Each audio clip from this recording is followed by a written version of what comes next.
We are very happy to have Paul Biggar. He's a software engineer. He is the founder of 𝐓𝐡𝐞 and Darklang, and recently of Tech for Palestine, a coalition that now includes thousands of tech industry professionals who support Palestinian freedom.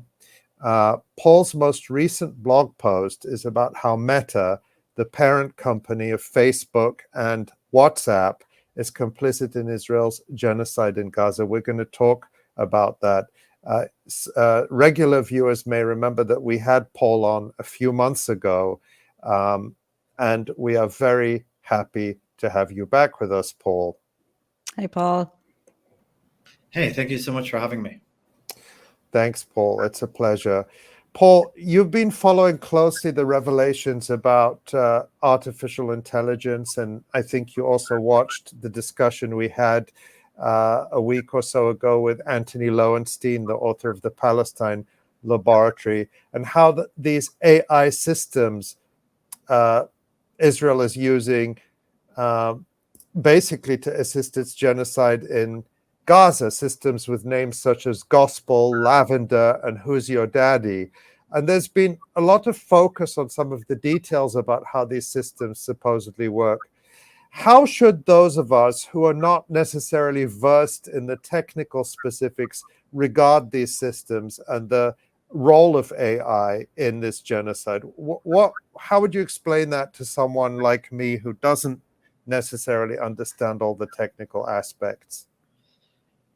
So the way that I would look at this is that the AI is about enabling automation and about providing plausible deniability around what they're doing, because the AI is junk, right? It's complete crap. There's no basis for it. It's an incorrect application of how to use AI, and the way that the information that they use, the process that they describe for creating it is entirely, you should look at it as this is being used as a way to enable bombings, to enable the killing of civilians, with absolutely no connection to its stated goals. But then why use it at all then if it's basically junk? Why would Israel be using it? Why would they be allowing Israeli publications, albeit on what counts as the left in Israel, to publish about it when there's so much censorship? What do they want us? How does Israel want us to see it? I think that Israel wants this to come across as a very technically sophisticated approach to the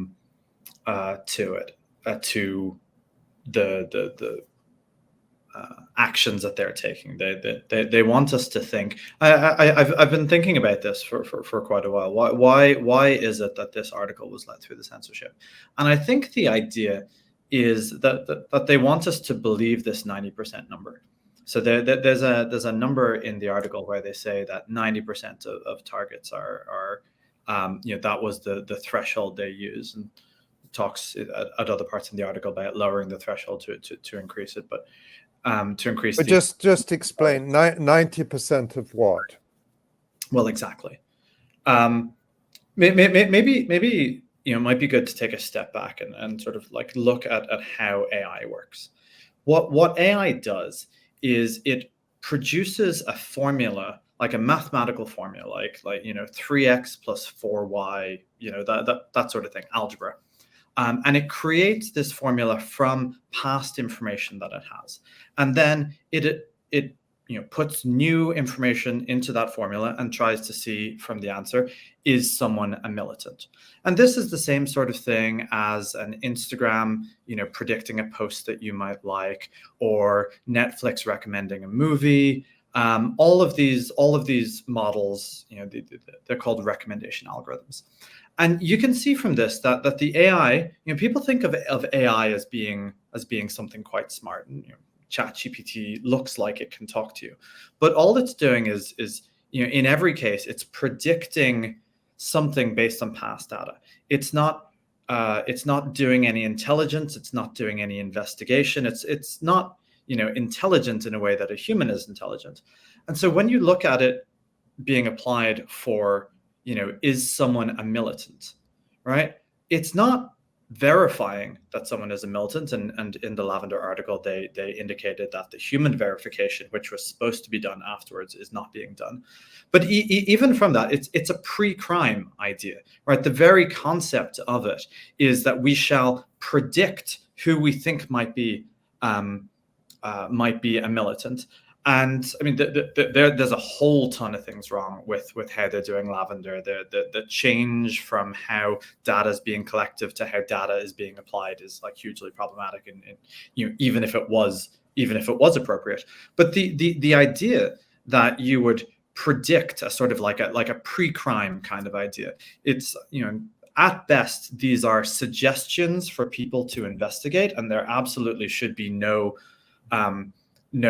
direct killing of the people suggested by the algorithm. So when you look at why is this here, it's purely to sort of like whitewash or AI wash the automation of the genocide.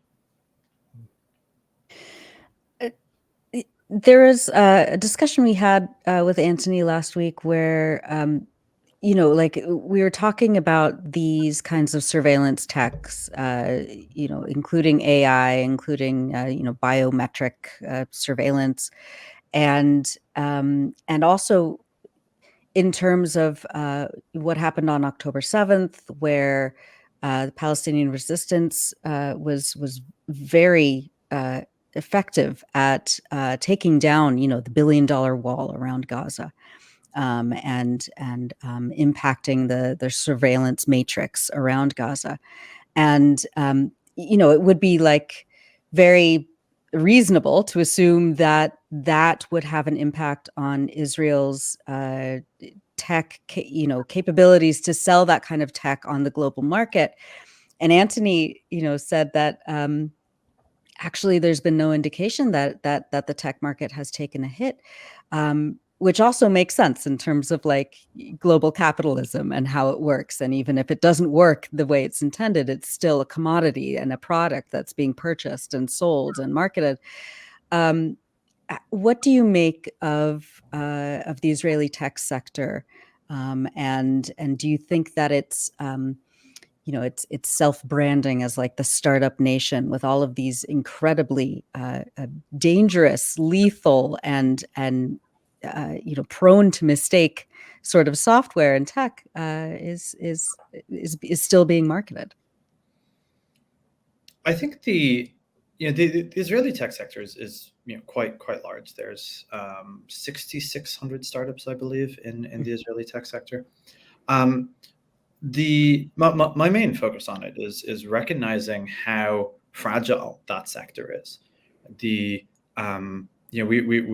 advocate. We have a project called �israelitechalternatives.com, and we advocate for boycotting of Israeli startups. And one of the reasons that we do this, because they are so incredibly fragile. Startups, they're only as good as their next funding, and their funding is only as good as the last quarter.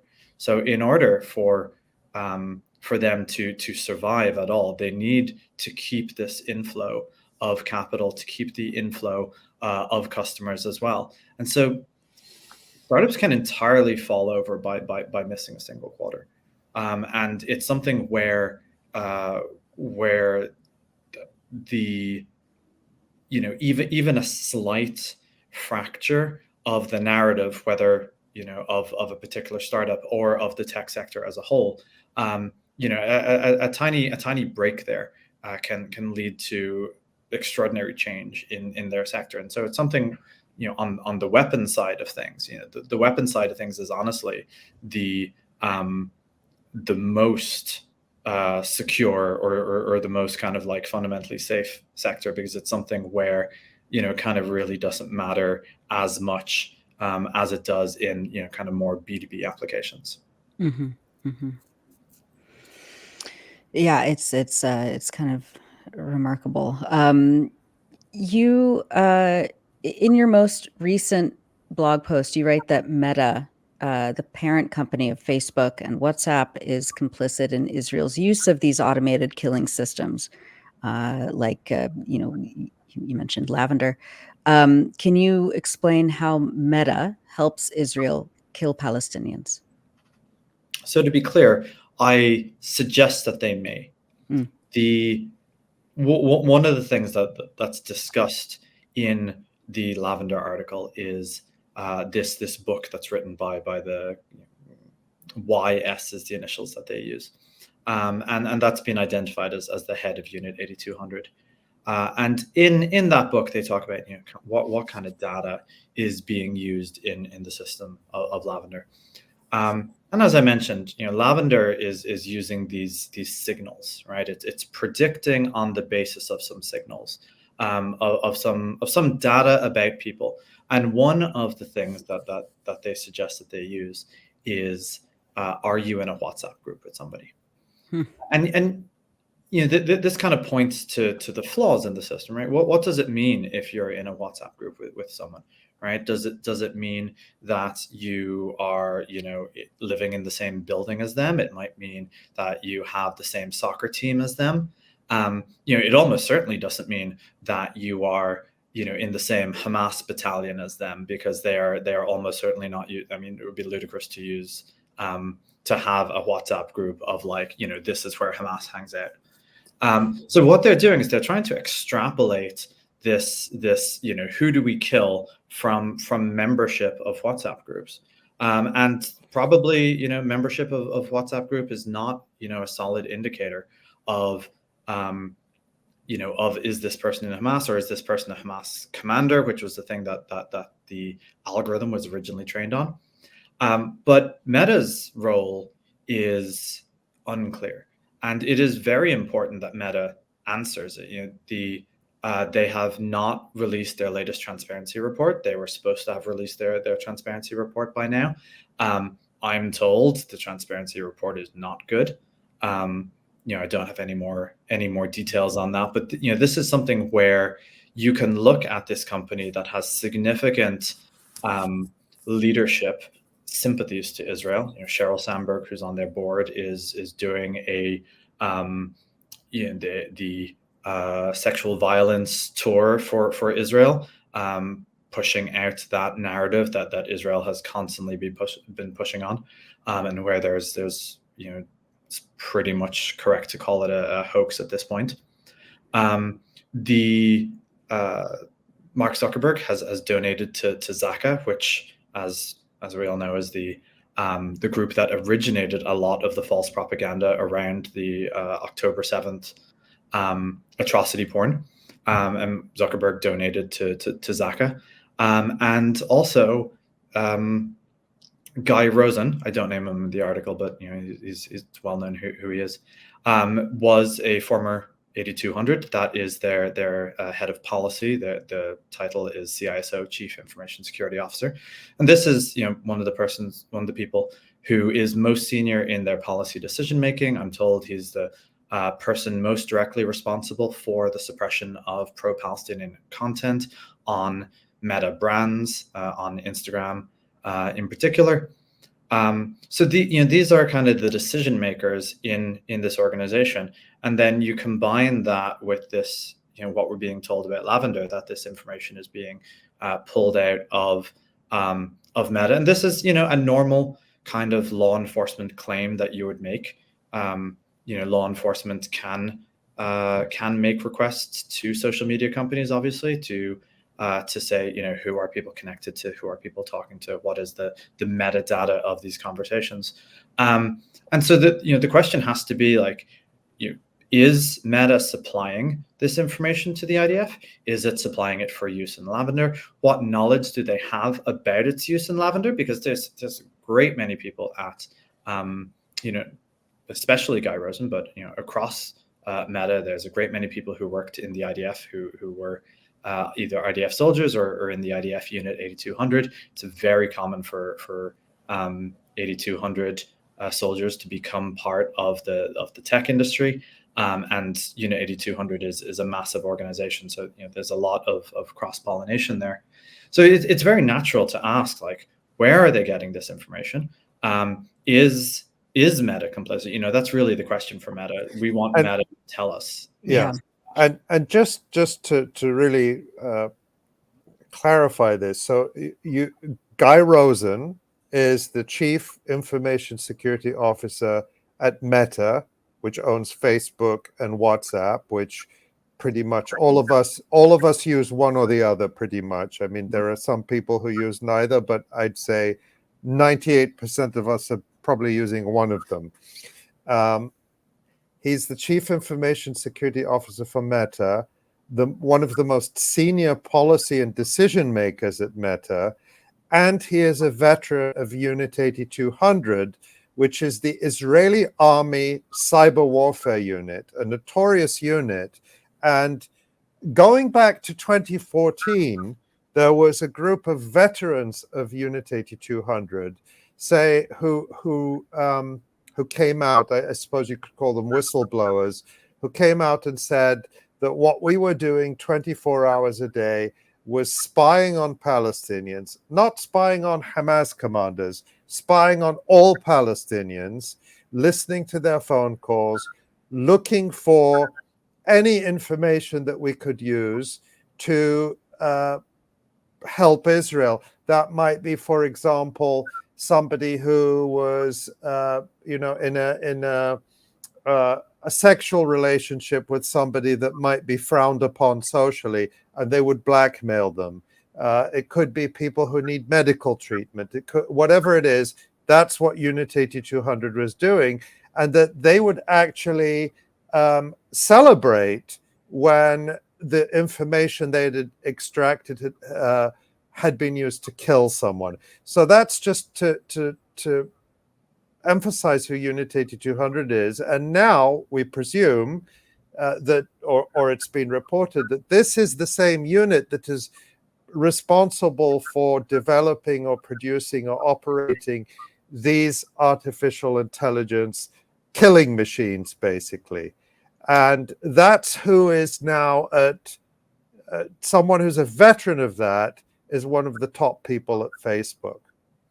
And not just Facebook. You know, this is across Silicon Valley, across tech. You know, you were mentioning earlier about, you know, how many startups and how big the tech scene is, right? This is, you know, the connections between Silicon Valley and Tel Aviv are massive, and we see it in venture capital, in small startups and in large scale startups as well. In Google, for example, a lot of the policy decision making now around what should be suppressed and whatnot, that decision making is made in the Google Tel Aviv office. In LinkedIn, a former IDF, in fact, a former Unit 8200 soldier, 𝐓𝐿 𝐄𝐥𝐿 is their CPO, and I'm told is one of the person most involved in the suppression of pro-Palestinian content on LinkedIn. So this connection between 8200 and Silicon Valley is, I mean, it's celebrated in Israel, and celebrated among the Israeli tech scene in Silicon Valley. It's not at all some secrets that we have uncovered. It is something, you know, if someone is Unit 8200, they put it on their resume, they put it on their LinkedIn. And just, you know, you mentioned Google, and we'll say a bit more about that in a second, but this platform that people are watching us on now, YouTube, is owned by Google, and we've had a number of our videos taken down, live streams and other videos we've put up on the Electronic Intifada YouTube channel. We never get an explanation of why, you know, we get a vague justification. Our appeals are always rejected. We've never had one reversed. And we've noticed, I mean, we can only guess why they're being taken down. People will know, for example, in a little while, we're going to have the military update with John Elmer, and we're going to show some of the videos we always show. And we take pains. We're actually extremely careful not to show anything gory, not to show, you know, the most explicit violence, and yet our videos still get taken down. Again, we can't we don't know exactly why. And we've noticed that other channels that maybe have fewer viewers or are less prominent or sometimes more viewers are putting up very explicit content, the stuff that we don't show, that we actually take out of the videos in the hope of avoiding the censorship, and they don't get taken down. So is that just random? Is it targeting? I mean, obviously you don't know, but how are we to interpret this kind of pattern that we're seeing? And of course, it produces the effect of we're always second guessing ourselves. Is this the thing that if we say it or if we show it is going to get us taken down? So it produces self-censorship in a way. I mean, it's very much designed to do so. I talked earlier about the plausible deniability as being a key part of AI and how it's used to sort of or to allow the manufacture of killings and the automation of genocide with Lavender. But it's the exact same thing we see in in social media suppression. There's a bunch of different systems. There's reporting. There's AI, and the AI is one of the key problems with AI is that it's unexplainable, right? We don't know why it's happening. And that is actually a key positive feature for a lot of the people who want to use it. It's impossible to say why the AI decided to take your system down. It's impossible to say why the AI decided to deny this healthcare coverage. It's impossible to say why this AI decided that this was the person whose bomb was going to be dropped on their house in Palestine. This is a core feature of AI for a lot of the people who are trying to shut this down. And when you look at Palestinian suppression or suppression of Palestinian content, there's so many different distributed avenues that people can use. There are groups of Israelis or pro-Israeli activists. There's a site called Movers. There's a site called I can't remember the other name, or something like Swords of Iron or something like that. Words of Iron, that was it. So these are actual groups of people who go around reporting and who have systems that vacuum up all of this pro-Palestinian content and links, and people go and they report them and they comment against them. And it's part of their huge Hasbara initiative, and it comes from so many different angles that it's meant to catch it in some way. It's meant to be suppressive. That's exactly the purpose of it. Indeed. I wanted to shift the conversation a little, talk about how workers inside the tech industry are organizing against this, are saying, our labor should not be used in, to further a genocide of people, or to help law enforcement, or, the Unit 8200 target, not even identify, just kind of mass target people for execution. Can you talk a little bit about Tech for Palestine and what your colleagues and comrades are up to? I know there was a nationwide protest yesterday by Google employees against Project Nimbus, which is something that we've covered a few times over the last couple of years. Talk about that and what Tech for Palestine is doing right now. Yeah, that was a wonderful initiative put together by No Tech for Apartheid, which is a collection of primarily Google, but also Amazon workers who are fighting against Project Nimbus, which has been directly implicated in the Lavender situation that we were talking about earlier. The documents came out, and when I say came out, they were, I believe, No Tech for Apartheid helped reveal them. Where they said that actually Google servers are running the AI algorithms that are killing Palestinians. So there's this connection between the work that workers do and this direct connection with the killing that's happening in Palestine. And so No Tech for Apartheid put together this wonderful day of action. You can see the videos online of all of them being arrested and led away. And I've heard that they also had all of their access to networks be removed, to corporate networks, which is probably means they're either being suspended or possibly being fired, and that will of course lead to legal action.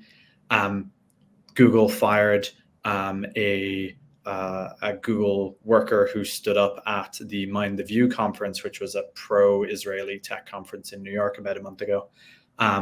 And his name was Eddie Hatfield, and he got fired fairly shortly afterwards. So, you know, Google is railing from these allegations because, you know, it goes against their internal code of conduct, which says that their tools cannot be used for violence. And so there's an awful lot of obscuring, again, what it is they do. You know, they don't know what their customers are doing. They don't know what their clients are doing, is the narrative that they say.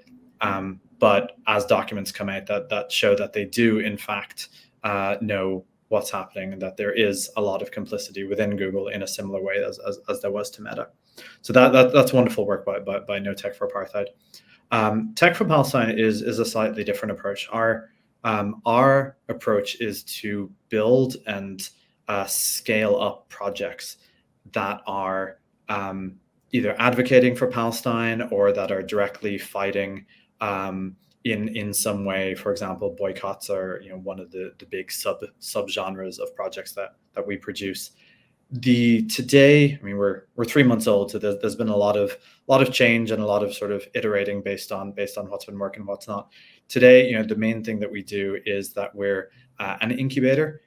We are incubating projects and really helping them try to figure out distribution and really have a high impact and focus on scale. A lot of the projects that we were seeing at the start were being built, and then, you know, there's a website that says this now, or there's something that does this now. And we're really trying to focus them on how do we actually get, you know, into the mainstream narrative.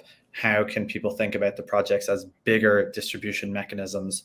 And we're doing that by connecting projects, in some cases with leaders, in some cases with mentors, in many cases with volunteers. We have a volunteer database of people who want to help, and a lot of that is technical. Some of that is professional. So if you want a researcher, you want a software engineer, and, you know, many other things, project manager, designer, all that sort of thing, we have a database of it that we're providing to these projects in order to be able to scale up.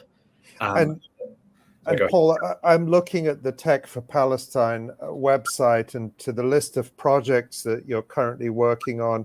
And I'll just give some examples. There's one called Books for Palestine, which is described as a toolkit and database of pro-Palestinian books activists can use for promotion.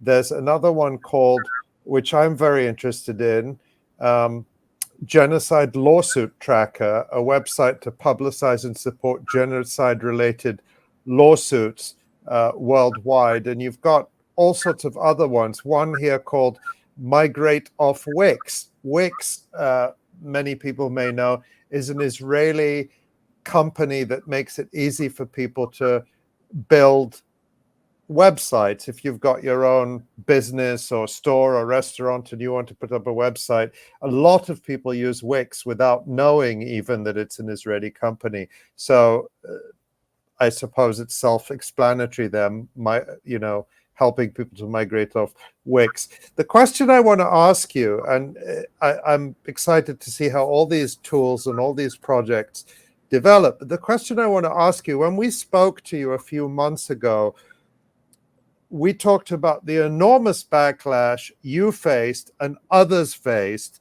for speaking out about this genocide. You really rang the alarm bell about the complicity and the silence and the fear in the tech sector, which is enormous. And as much as we may hate to admit it, our lives are dominated by what comes out of the tech sector. I see a lot of frustration from people. You know, we can't avoid these tools. I mean, we're learning about how Google is complicit, how Facebook may be complicit, how WhatsApp may be complicit. I mean, WhatsApp is our main tool for staying in touch with people in Gaza. There's really no avoiding it. So, you know, that's the sort of dilemma and the paradox we live in.